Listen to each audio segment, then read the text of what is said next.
Hello and welcome to the channel. I'm your host E-Day, bringing you more of my immersive engineering mod spotlight. And today what we're going to focus on is how to use the fluid pump for immersive engineering in Minecraft 1.20, as well as how to make a fluid tank in immersive engineering in Minecraft 1.20. So hopefully you're following along. This is episode 2. Episode 1 was all about the coke oven. This is episode 2. We're going to show how to automate this guy a little bit more. We did the sneaky hopper for the blocks of coal as well as buckets, but there's only so much of this that we can do. So today what we're going to make is the fluid pump, and we're going to make the sheet metal tank, which is kind of synonymous with the fluid tank for immersive engineering. So the fluid pump, the recipe is pretty simple. We need iron plates, we need fluid pipes, so fluid pipes are also iron plates, and we need iron mechanical components, which is also iron plates and a copper ingot. Very simple. So let's see, fluid pipe, we'll make 8 of these guys. We will make the iron mechanical component, and we can make the fluid pump. So this guy is pretty cool. Let me go ahead and attach him to the side here so we can see it. The bottom will always be set to input. So as you see, the blue dot is input, meaning the fluid goes inside the bottom. It does not come out of the bottom. All of the sides are not marked. The top can take power, but we don't need to worry about power in episode 2. This episode is going to be all about how to use the fluid pump. So when you're holding your engineer's hammer, let's say you're facing this side, you see facing side, which is the one you can see, no connection. The opposite side, also no connection. This side, facing side, no connection. Opposite side, no connection. The bottom, the facing side, which is facing you, is fluid input. The top opposite side is no connection. So what we need to do is we need to change these sides to be able to do something, right? So now these 3 sides are all input sides. And the opposite side, the one that we can't reach, the opposite to this one, if we shift and right click, we can change the opposite side even though we can't see it. So now all 5 sides, except for the 6th side on the top, which is power, they're all set to input now. So what is super, super important, guys, is if you break this guy and put him back, he will reset. It is reset. So if ever the fluid pump is not working, you might have picked it up and put it back and assumed that the side you can't see is still set, which it's not. See, opposite side, no connection. So we're going to shift right click this side, the opposite side, see it goes from fluid output to no connection to input. We want it to input. We want the bottom, we're going to just regular shift click it to output so that it comes out the bottom. Now what we could do is we could preemptively strike this side as input. Just a little teaser for you guys. Now the metal barrel that we made in episode 1, it has 1,000 millibuckets of creosote in it. Let's go ahead and put this guy down. See, the top is input, and I believe if we break this guy, it also resets. So again, you got to remember the top of the barrel is input, the bottom of the barrel is output. When you highlight your hammer, looking at the facing side, input, opposite side, output. So let's break this guy. If we put this guy here, right here with shift right click, now what we have is the fluid pump. It's pumping in on that side that you can't see that's touching the coke oven, and it's pumping out into the metal barrel. So the bottom of the fluid pump has to be output, and the top of the metal barrel has to be input. So before this guy finishes, let's take the buckets out because we don't want to use the bucket maneuver with the sneaky hopper anymore. And to get the fluid pump to be functional, it needs a redstone signal. So we have to make ourselves a very normal lever.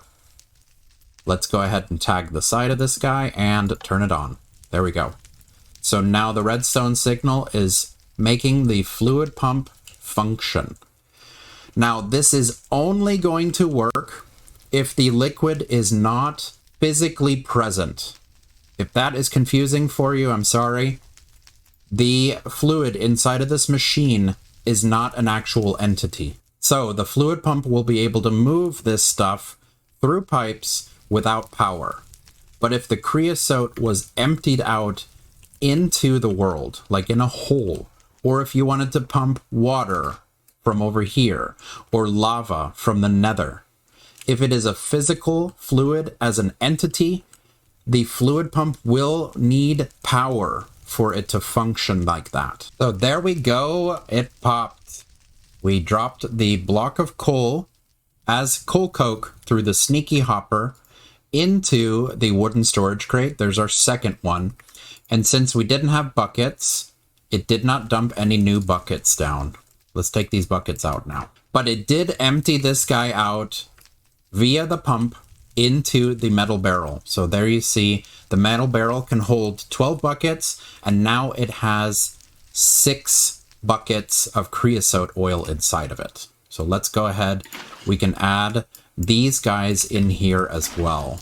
There we go. Now it has 11 out of 12 buckets. So the next time this machine goes off, this metal barrel will be full. So even though the top of the metal barrel is input and the bottom is output, unfortunately, when you place them here, they will not free flow between each other. That is a really big bummer. You would need to pump it out of the metal barrel and into the next metal barrel for this to function. It does not have a throughput for it. But if you wanted to, you could switch these out. See, there's 11 buckets here, and you can attach a second one manually like this. And that, guys, that's only an option. I know that seems really silly. I have something way better planned for storing the creosote instead of manually switching out the metal barrels. And what we're going to do in this case is going to be making the sheet metal tank. All right, guys. So for the sheet metal tank, for immersive engineering, the fluid tank, we need treated wood fence. We need 4 posts of these guys, which unfortunately is 2 crafts. There we go, we got 4. Let's go ahead and clear this area back here because I decided I'm gonna put the sheet metal tank behind these units. We're gonna give them a little bit of space. We're gonna go 1, space, space, space. So 1 space in between each. And I'm gonna put it in a straight line right here to the side where the pump is. Now for this to work, we need exactly 34 pieces of iron sheet metal. The recipe is the iron plates in a triangle like this. We need 34 of them. 1 goes in the center block between all 4 of the posts. And then what we need to do is we need to build around it. So on top of each post, of course, in a circle. Here, here, here. The center needs to be hollow. We're going to go up 1 more row. The center is hollow. 1 more row. Again, the center is hollow. And the top row, we're going to fill in. Like that. Then this side, it doesn't really matter. We just ping the front. It doesn't matter which side you ping because it is the same image on all 4 sides. So now we have the immersive engineering fluid tank, which is the sheet metal tank. We have this guy available. And if you see, when you're hovering over it, it says empty. 512 buckets just for some treated wood fence and some iron. This is massive storage right here. So this guy is still set up in the same way. It's going to be outputting out the bottom. That's why it's got the orange right there. The lever is attached. Input on the other side. From here, what we can do is we can either place the pump lower, or we can just use more fluid pipe. So we're going to use more of this fluid pipe. It's just iron plates. Let's go ahead and make 8 of them. This will output into the pipe with shift right click. We'll go down and then we're going to put it in right here. And then this, if you don't like that it's attached, you can shift right click it to make it detach, because we don't need it to be attached there. It doesn't do anything. The fluid goes through the pump itself. All right, and since this takes so long as blocks of coal to be able to smelt, what I'm going to do is this side is already set to input. So I'm going to build on this guy right here because it's already set. So we're going to go 3 down, and then we're going to go 3 across like this. Like that. And we're going to ping this side. Now that's a fully functional coke oven. It's suspended in midair right now, but this guy is set to input. So this side will also be pulling the creosote oil out. And then again, shift right click to get rid of these connections. If it bothers you. If it doesn't bother you, go ahead and leave it. Just like episode 1, we'll make another wooden storage crate, and we can grab another hopper. We can set this guy in the front like this and sneaky hopper the coal out, and then make another 6 of these treated wood scaffolding just to make this look like we purposefully put it here and it's not just floating in midair. And of course, the last thing is to get it up and running with its own blocks of coal. There we go. And there we go. It popped out another coal coke. It's draining the creosote oil. So we have our block of coal down here with the sneaky hopper, and the pump pushed the creosote through the pipe and into the fluid tank. And now you can see it says creosote oil 5,000 millibuckets, so 5 buckets out of the 512 bucket capacity. One thing that we can do is we can take the buckets now and we can right click these guys inside. So we can take it out from here manually and put it inside the fluid tank for now. It's either that or we can have a metal barrel that has creosote oil in it stored somewhere else, but I like having everything in one place. And 16 buckets inside the fluid tank. Cool. And the metal barrel is now empty. Be careful not to break any blocks of the multi-block of the sheet metal tank. It will destroy the multi-block and you will lose all of the fluid you have stored inside. It is devastating. So since this episode is about how to use the fluid pump, I wanted to show you guys some options. So let's go ahead and take the blocks of coal coke out here and we'll break this multi-block. So there you go. See, it shows that it's input on this side. So as some options, let's go ahead and remove the fluid pump for right now.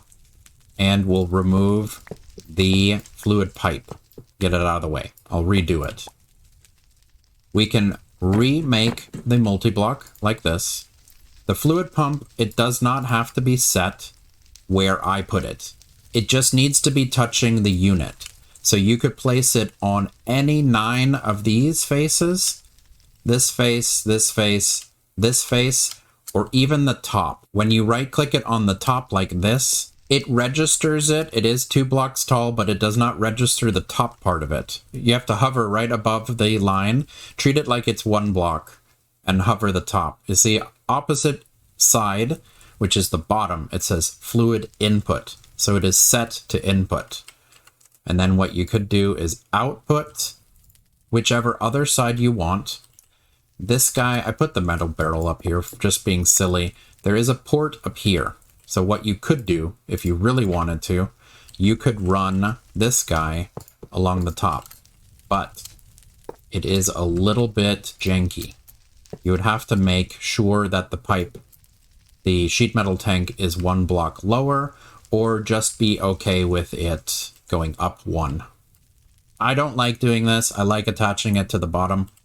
So I have another option for you guys. I'm just showing you guys that you can attach it to the sides, any 9 sides, any 9 blocks of the sides.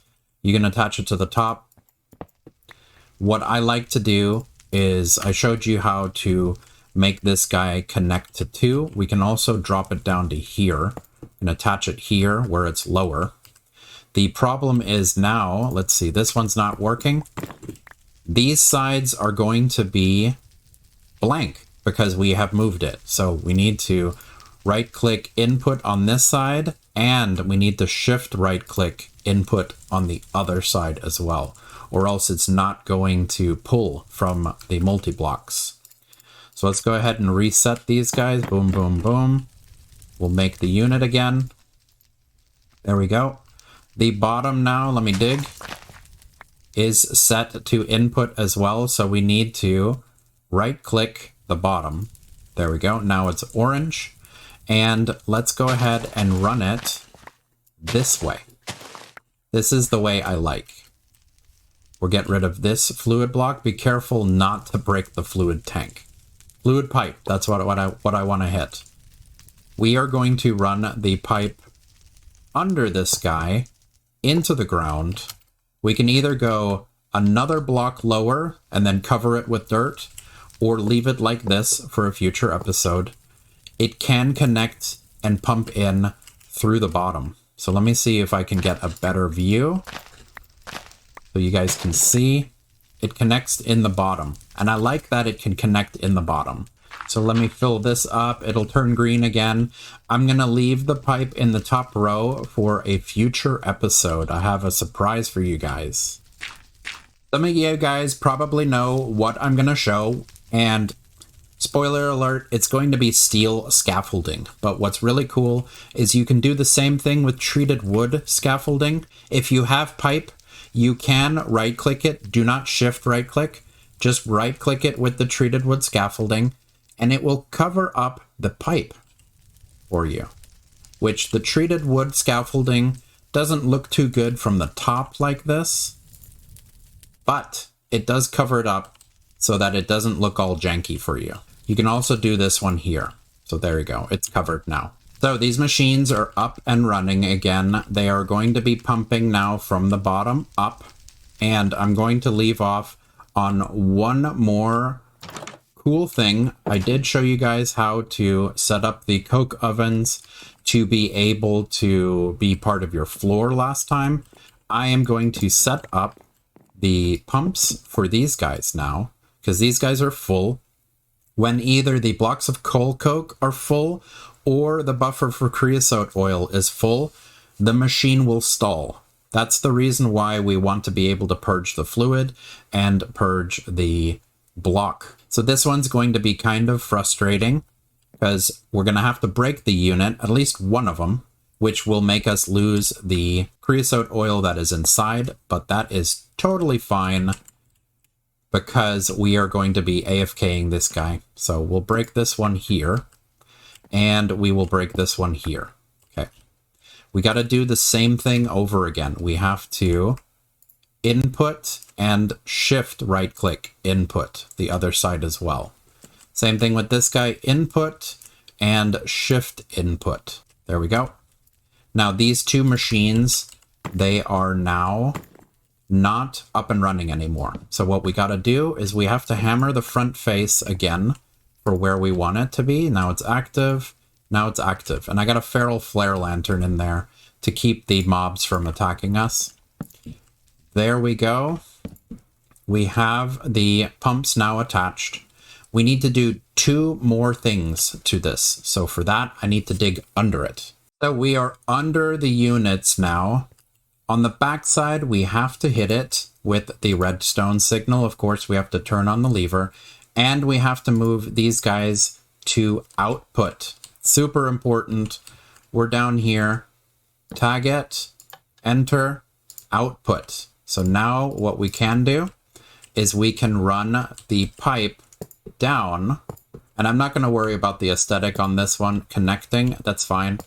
We're going to go this way and down. And now that we are attached here, we can go this way.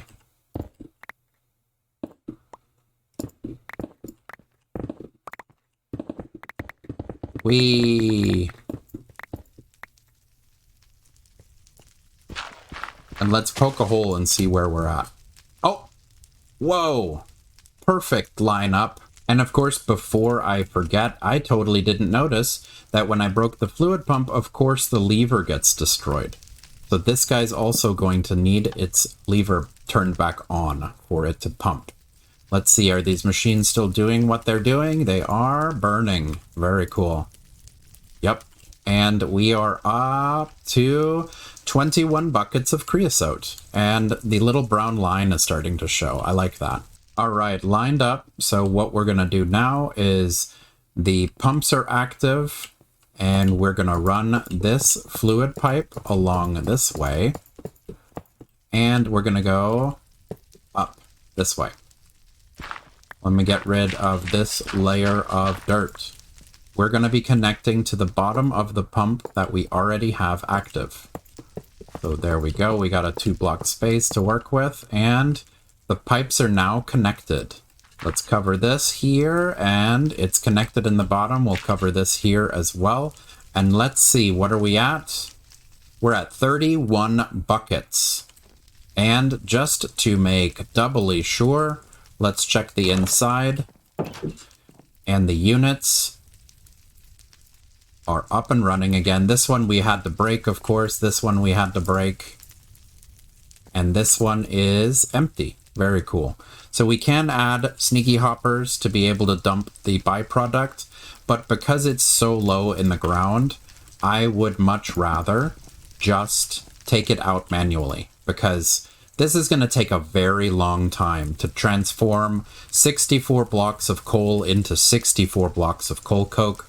It's going to make so much creosote oil that we have 5 units running right now. I am pretty sure we're going to fill up the sheet metal tank, the fluid tank, all the way to max before being able to empty out the blocks of coal. So there you go, guys. This was my guide to how to use the fluid pump from Immersive Engineering, specifically in Minecraft 1.20. I am using the All the Mods 9 mod pack to show this example. Also, we learned how to make a fluid tank in Immersive Engineering for Minecraft 1.20, which is called the sheet metal tank. Very cool, holds 512 buckets of fluid. So in the future, we'll be able to use this to store water, to store lava, to store all of the fluids, even crude oil, gasoline, diesel, lubricant, whatever modded adventures you can think of. Thank you so much for joining me today. Smash like to show your appreciation, and consider leaving a boom in the comment section below. Also, click on my dude here to subscribe for more Let's Plays.